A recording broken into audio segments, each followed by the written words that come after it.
And how long is it? How y'all doing today? How y'all doing today? I am your favorite rapper's favorite rapper, the best film writer and director in St. Louis Facts, award-winning published author, activist, journalist, actor, Lacey G. Souldier Turner. And today we got a special guest, multi-talented, award-winning vocalist, trumpeter, songwriter, recording artist, entertainment extraordinary, one of the greatest blues and jazz singers. We got Lady J Huston up here. How you doing, lady? Hey, it's good to be here. Thank you so much for the beautiful introduction.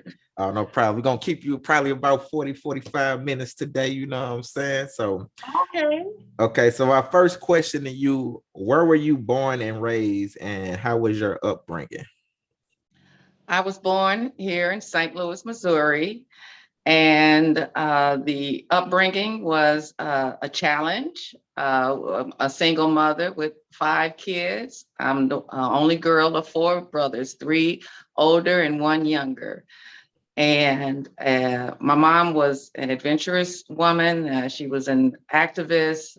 She did a lot of advocacy. She was also a vocalist. And so I grew up in a lot of music. And we lived in the Pruitt-Igoe projects, right. The historic Pruitt-Igoe. Yeah. And she was a building captain, and she also worked for the housing authority.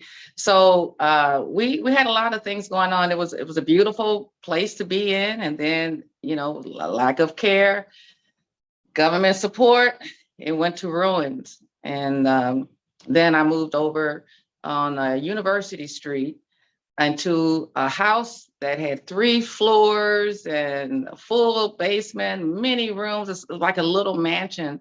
And the white folks moved away from these big homes, and we moved in, and so we was living in a life of luxury there. The white flight. Yeah, is that what it's called? You're right. So let me ask you this: for anybody who's never been to St. Louis, we get the top 5 murder rate all the time. People say we're the most dangerous cities. What can you tell people about St. Louis who has never been here? Well, I'm luckily still be alive. Not one of those statistics. Okay. I love the city. Now, I did move away for many years. I wasn't afraid or anything, but it was the allure to the West Coast and the East Coast and college and touring and things like that. So around 2013, I moved back here, and I bought this beautiful home where I'm sitting right now in Ferguson. Ferguson gets a terrible rap, and it's not all what everybody talks about as far as Ferguson either. So there's a lot of history here, which I love. All these buildings with brick, masonry, just the architecture, just so many beautiful things here. So we can do our part right now to help clear up that all negative image. There's a lot of beautiful stuff here too. Okay, so let me take it back a little bit. What got you into doing music and playing instruments? Like I said, my mom, she's the first one that influenced me in the music. I remember my first memory is in the crib dancing to music she was playing. And then when I got maybe 5 or 6, I would tag along with her to her rehearsals. She sang in the churches. Matter of fact, her manager was Chick Finney, who had an entertainment column here at the Argus newspaper. And one of my first times, maybe my first time I was in the newspaper, I was 12 years old, and I would dance with my mom's shows and Chick Finney productions. And I'm 12 years old in the newspaper in the Argus Wow. as a dancer. And that's how I started dancing originally. Then I progressed to the drums. No, the flutophone first, a wind instrument, then the drums, and then the trumpet. In high school here in St. Louis, Central High School, Herman Morgan, fabulous instructor.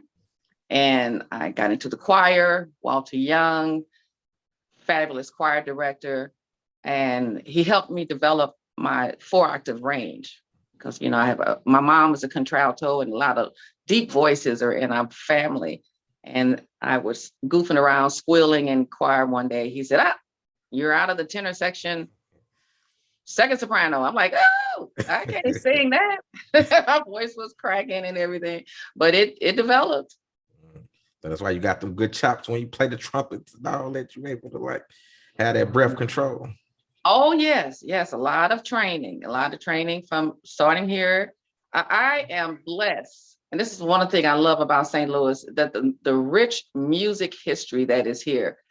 As I toured and traveled, if I was to say when I say it, I'm from St. Louis, it was immediately cred.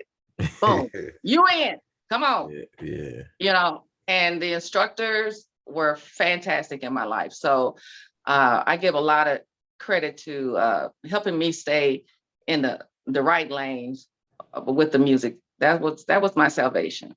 Okay.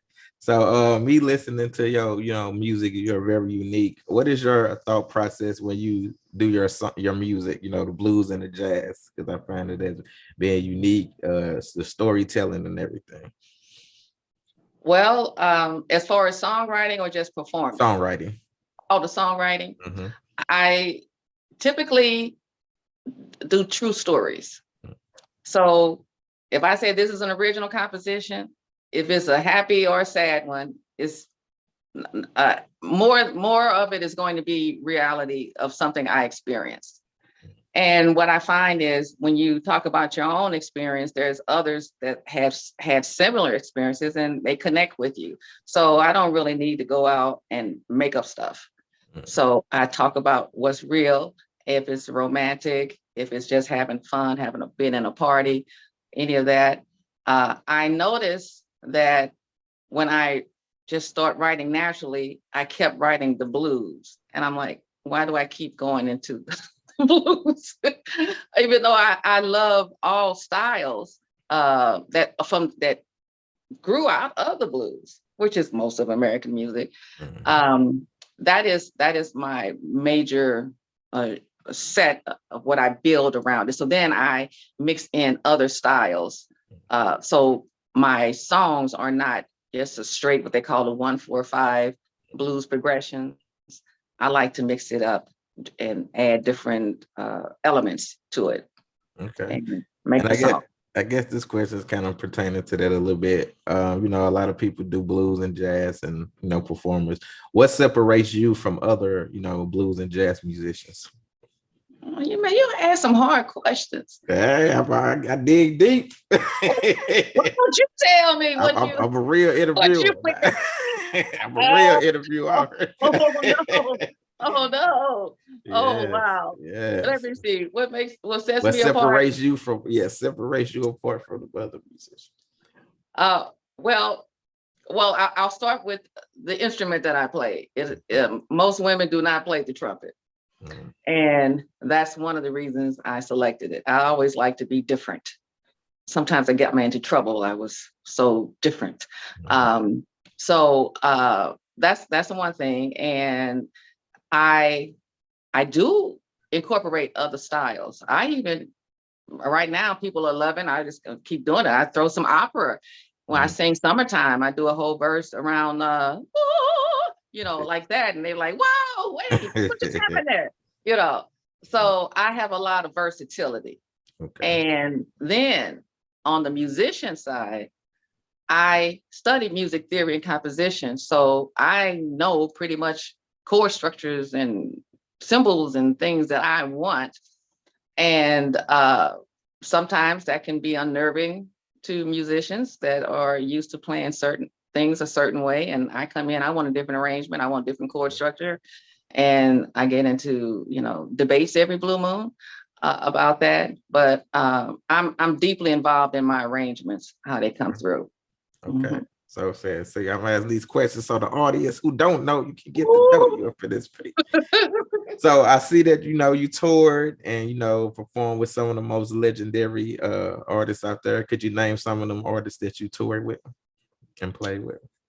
Okay, I only toured, yes, exclusively. I toured with Albert Blues Boy King, who is from Mississippi, and he relocated to East St. Louis, and then he just pulled musicians out of St. Louis, and he was over here a lot.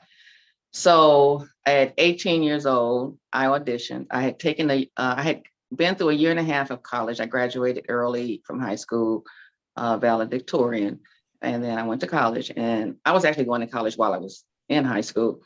So I said, this opportunity came. I said, let me take a break and go travel. So by traveling with him, I was able to meet and perform on the same stage and shows with artists like B.B. King, Bobby Blue Bland, Muddy Waters, John Lee Hooker, Etta James, Wow, Millie great. Jackson, Guitar Shorty, Robert Cray. Before he became big, he opened for the show, and just so many wonderful people. And I wish that was the age of the cell phone, because I did not capture photos with all of those great people.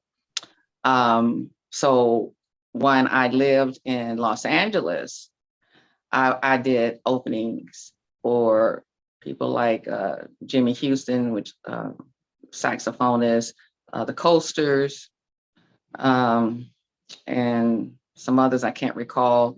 And then when I moved to Las Vegas, I would play with the Drifters. My ex, Johnny Stewart, he was with the Drifters. He was also with Sam and Dave. Now, I think with the Sam and Dave, I was available to tour with them, but because I was dating Johnny, they said he can't have his piece on the road with him and the rest of it. It's all kinds of weird discrimination happens. They was hating. And I've never told that story before. Look at you. Look at that, I got an doing exclusive. the Oprah on me. That's right. Dropping them jewels. I'm getting these exclusives. That's a first. So That's what first. was it like? Hey, I got it. Yeah.